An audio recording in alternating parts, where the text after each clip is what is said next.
Hola a todos los amantes de la conexión espiritual. Bienvenidos a otro vídeo del canal. Estamos muy felices de presentarles nuestro contenido sobre espiritualidad y crecimiento personal. Si estás buscando una comunidad que te inspire a conectarte contigo mismo y con el universo, este es el lugar para ti. En este canal, exploraremos juntos diversas prácticas espirituales y compartiremos consejos para llevar una vida más consciente y enriquecedora. No olvides suscribirte a mi canal y activar las notificaciones para que no te pierdas ningún vídeo nuevo. También te animo a que le des un like a este vídeo para ayudar a difundir nuestro mensaje. Únete a nuestra comunidad de conexión espiritual y comencemos este viaje juntos.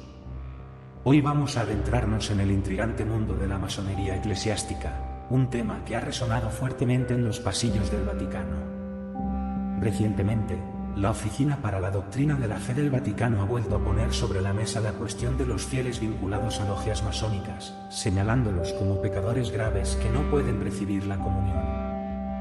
Nada nuevo bajo el sol, ya que esta postura ha sido el pilar de la enseñanza de la Iglesia desde la fundación de la masonería en 1717. Pero, a pesar de las condenas reiteradas, la masonería ha tejido su red en las sombras de la Iglesia, llegando al punto de que incluso la Virgen María ha mencionado la existencia de una masonería eclesiástica, cuyos frutos son evidentes en la desacralización de las actividades eclesiásticas. Vamos a explorar cómo esta infiltración ha dado lugar a la formación de una masonería eclesiástica, examinando las pruebas de esta operación de gran envergadura. ¿Cuáles son los frutos que esta infiltración está cosechando y por qué la declaración reciente del Dicasterio para la Doctrina de la Fe puede tener efectos limitados? Acompáñanos. Antes de sumergirnos en estos detalles, permíteme recordarte que suscribirte al canal, darle like a este vídeo y compartirlo con tus amigos nos ayuda a continuar con nuestra misión. En las pantallas encontrarás formas de colaborar a través de Patreon. Tu apoyo es fundamental, así que únete a nuestra comunidad. El 13 de noviembre de 2023, el cardenal Tucho Fernández, prefecto para la Doctrina de la Fe, reafirmó la incompatibilidad entre ser católico y pertenecer a logias masónicas. Este recordatorio se basa en disposiciones establecidas en 1983 por el cardenal Ratzinger, que en su momento respondió a la falta de mención explícita de las logias masónicas en el Código de Derecho Canónico de 1983. Pero, ¿qué impacto tendrá esta condena en la Iglesia? Puede que muy poco, dado que a lo largo de la historia, se han emitido más de 200 documentos papales condenando a la masonería desde los albores de la masonería moderna en 1717. Esta sociedad secreta ha persistido, extendiéndose sigilosamente en las entrañas de la Iglesia Católica.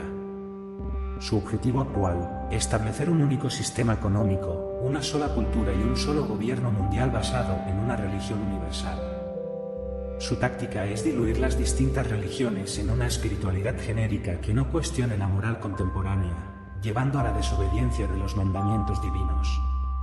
En los grados más altos, se revelan elementos simbólicos como ornamentos sacerdotales católicos y un crucifijo, que el candidato debe pisotear como un acto de rechazo al impostor.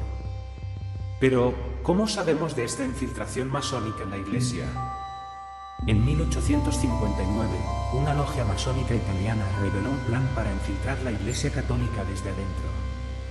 Cartas de 1961 entre Monseñor Francesco Marchisano y el Gran Oriente de Italia sugieren un plan para tomar seminarios sacerdotales. En 1978, Mino Pecherelli publicó una lista de altos funcionarios del Vaticano identificados como masones. Aunque se niegue, la masonería avanza gracias a su secreto bien guardado. Si estás disfrutando de esta información, déjanos un amén en los comentarios para que el algoritmo de YouTube nos ayude a llegar a más personas. En la década de 1950, el Padre Pío encomendó al Padre Luigi Villa la misión de defender la Iglesia contra la penetración masónica. Aprobada por el Papa Pío XII, la misión se encontró con obstáculos tras la muerte del Papa Pío XI. Villa fue atacado 7 veces, y en 1963, el Padre Pío le reveló que la masonería ya había llegado a las zapatillas del Papa. En 1989, la Virgen María identificó a la masonería como la bestia negra, con garras de oso y fauces de león, infiltrada en la Iglesia.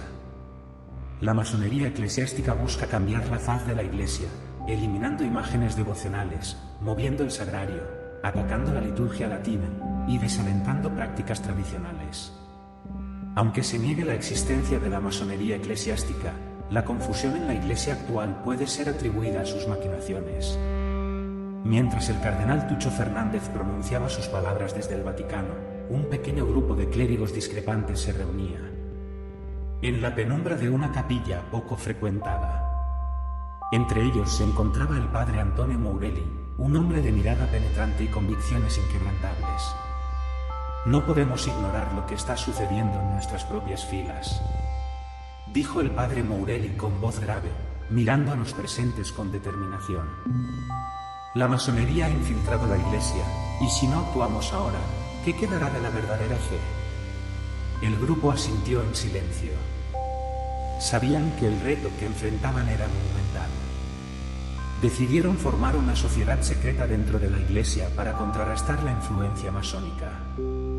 Bajo el nombre de los Guardianes de la Verdad, se comprometieron a investigar y exponer a aquellos clérigos que estuvieran comprometidos con la masonería.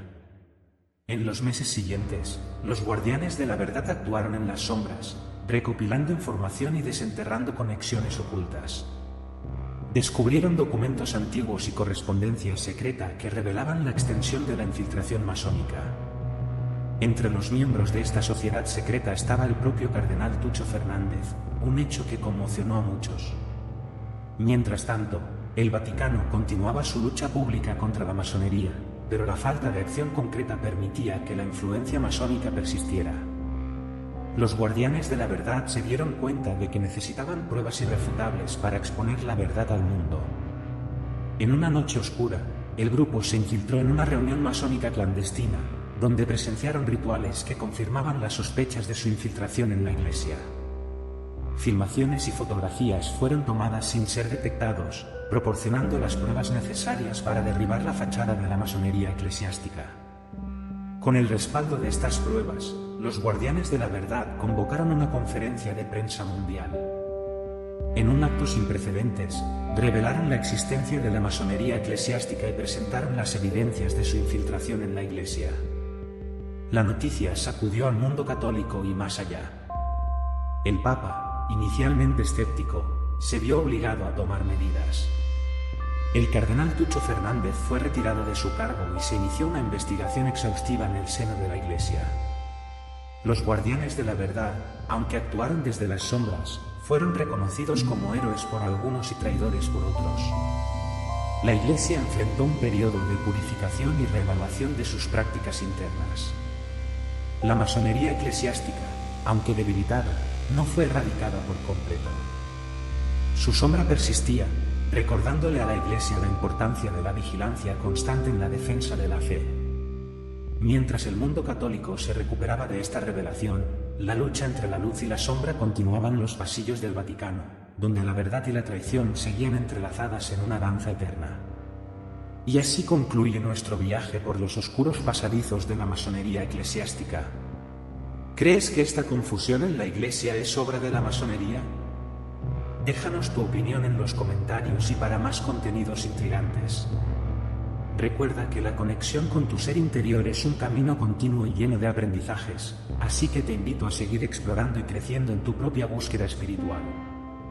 Si aún no lo has hecho, suscríbete a mi canal y activa las notificaciones para que no te pierdas ningún vídeo nuevo. Y si te ha gustado lo que has visto, no dudes en compartirlo con tus amigos y seres queridos. Gracias por unirte a nosotros en este viaje espiritual, y esperamos que este mensaje te haya ayudado a sentir más conectado y guiado en tu camino. Hasta la próxima. Nos vemos pronto en el siguiente vídeo.